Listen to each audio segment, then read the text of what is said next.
Now, hop, ladies and gentlemen, welcome aboard the Air Force 2. And no, I'm not talking about the Nike Air Force 2 shoe, which for some reason costs 700 euros. Why is it so expensive? It looks like McDonald's. Anyway, I'm talking about the more expensive Boeing C-32, of course, which costs $100-something million. Though ever since the United States had this as a presidential aircraft, introduced in 1998, they've spent some dollars on upgrading it. For example, in 2018, they put $16 million to make the C-32 look more presidential. So this plane got more bling. Don't know. Anyway, what is interesting is that the United States has like 10 of them.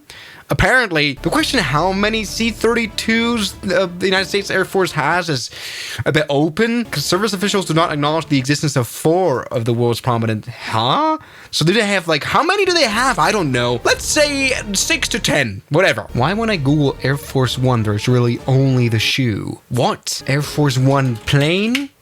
Great. Obviously, the Air Force 2 is supposed to be a little bit of a extra substitute airplane for the Air Force 1. And it's rather to be used by, for example, the First Lady or the Secretary of State. I don't know who that is. So people from the government or people from the Microsoft Flight Simulator 2024. We've got a new airplane for it. And the chances of this airplane being any good is below 0. It's made by the developer of M Scenery, which are extremely bad. Anyway, this plane only costs $10 as an add-on, but we should fly it today.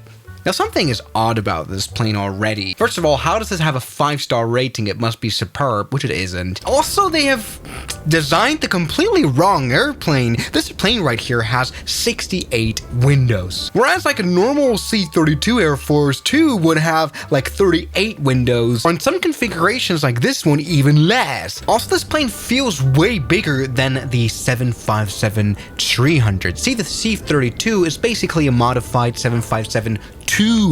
But this plane looks kind of longer than the 200, so it's like a 250.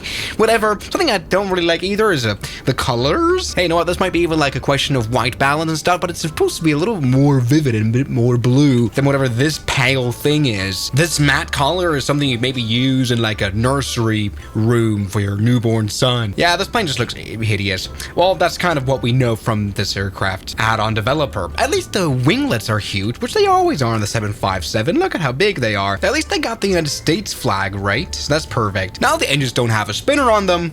Totally expected. Hey, nice, we can suck birds in. By the way, they're not perfectly round at all. This is a pay-wear add-on. This is like a hexagon of an aircraft engine. The landing gear doesn't look great either. It looks whacked for some reason, and also it's not mechanically connected to the airplane by the exterior model. Also, next time maybe make it more round. This wouldn't be nice. Also, you must know the landing light here in the wing is part of the wing. So in real life, for example, it's not painted over with a blue color like you did for some reason. The APU looks like a Lego block. But hey, let's not get bogged down with how bad this airplane looks. Let's get bogged down with how bad it flies. Let's get inside. Yes, this is very much the cockpit of the C-32. Now this is what the C-32 looks like in real life in the cockpit, and this is what it looks like here. It's almost right. Well, if it weren't for the autopilot panel, which just doesn't make any sense at all, because this one is just from the 747. Also, there's a 6-pack of standby instruments right here that are somehow very differently aligned. Let's see if I can turn this thing on at all. Oh, this is the cockpit of the 747, actually. Great, let's turn on the battery. Good, and that powers on the entire aircraft. Oh, these are 747 instruments. Great. Now, if you have OCD, you will definitely not like this aircraft. And especially the fact that the yoke isn't even... That's angled. That's angled. How could you make it angled? Why is it angled? Look, it's off to the side. It's genuinely horrible. I've never seen that. Hey, at least the co-pilot yoke is straight. Wonderful. So, very unrealistically, the systems of this airplane are already on. That's not supposed to happen. We should wait for us to turn on the APU. We're gonna do that now. Let's align this airplane. Wow, at least they haven't aligned the switches properly, so it doesn't even switch into proper places. Also, this entire cockpit is just dangerously overspaced. What the hell is this? All right, this airplane makes no sense. It's driving me insane. But that's honestly kind of what I expected. Let's go ahead and turn on this plane. Why would it have 2 APU generators? Yeah, maybe the 747 has that, but this plane doesn't need that. Now, yes, none of these buttons have any function whatsoever, but let's go ahead and turn engine number 2 on, which for some reason also turns on engine number 1. Wow, these switches are synchronized. Very realistic. So we should be able to see something happening here, which just doesn't happen. Something I can try doing is introducing fuel, right? And that magically turns on the engine. That is absolutely stupid. Now look at this, we're turning on engine number 1, but as you can see, engine number 2 is the one that's spinning because they made the animation wrong. How can they keep they must like watch these videos sometimes, right? Or do they just not care at all? All these planes have the same issues. At least the control surfaces move left to right, for example. But barely. In a real airplane, it would be way up. Ah! Anyway, let's go ahead and release the parking brake, which on the real 757 is this push and pull thing right there. Doesn't look like this. Anyway, let's go ahead and, you know, just reverse thrust out of here, out of the spot, which looks like this. So the reverse thrust doesn't even come out visually. Anyway, we can move this airplane with the nose wheel steering, of course, here. So let's steer the airplane. Oh, yes, look at all the steering. Yep, this plane is just as bad as any of these other planes. I could literally make better. Why don't I do planes, actually? Great. Let's go ahead and put down the flaps. Let's see what that looks like. Come on. Okay. Flaps are coming out, apparently, according to this, but it's not really, I don't really see it. Okay, they do come out by a microscopic degree. It's absolutely hideous. This plane doesn't even have slats that come out in front. So this is like none of these animations are working. Let's go ahead and just take off now. Can't be that hard. I mean, that must work. The plane must fly. So there you go. This plane sounds like a 747. I wonder why they just stole the sound. Let's turn on some of those lights right here. Yes, all the lights that we want. Of course, they haven't learned a lesson. None of these lights actually work. So when we actually take off, we're genuinely a dangerous aircraft because this is what we look like. I've got all the lights on, they don't work. They just keep making these poor aircraft and somehow people keep giving them good reviews.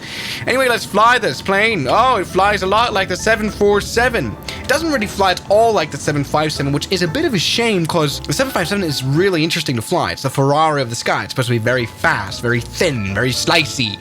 It doesn't fly like that. It flies as a 747 because it has the same flight model of it. In fact, this is why the camera zooms out too much, because the flight model still presumes the huge 747 here. It's just that the texture has changed. Let's get the landing gear up and admire the view of the landing gear retraction mechanism. Okay. Hey, at least it has that included. It's just not very flush. Now, flaps come out. Probably doesn't matter physically. And it's time to see what the airplane looks like in the cabin. I've saved this for when we're in the air because it doesn't look good. First of all, we have this huge space, which just isn't there in the 757. It's not a thing. And this is what this plane looks like here in the cabin. It's absolutely hideous. And something that's funny is that they have somehow scaled the 747 cockpit to somehow fit.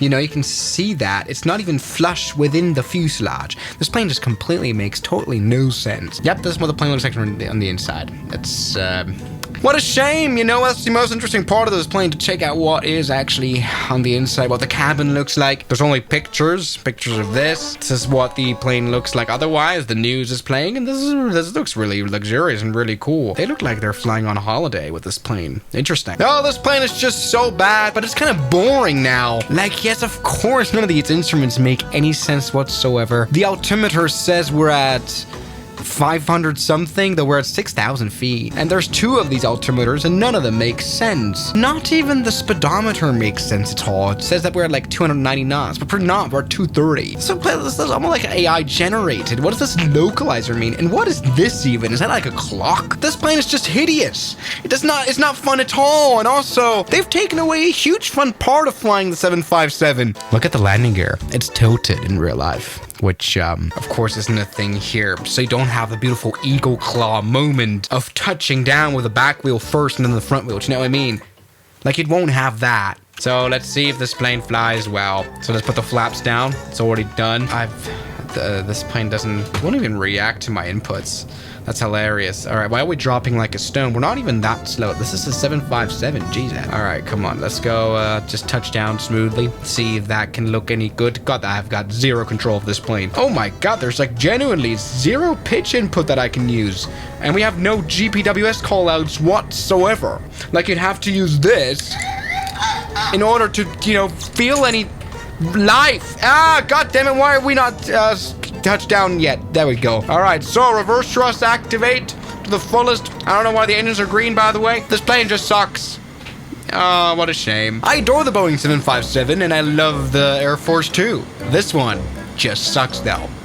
So thank you guys so much for watching this video, and I'll see you guys tomorrow as always. Good night. And a special thanks goes out to my members, my supporters, Guns Killer, R27, James Duram, That Dude, Anime Gods of Gaming, Derek, Insider Plane, Nishijitsu Finder, Professional Jamal, Ryland Williams, and New the York. You've got beautiful names.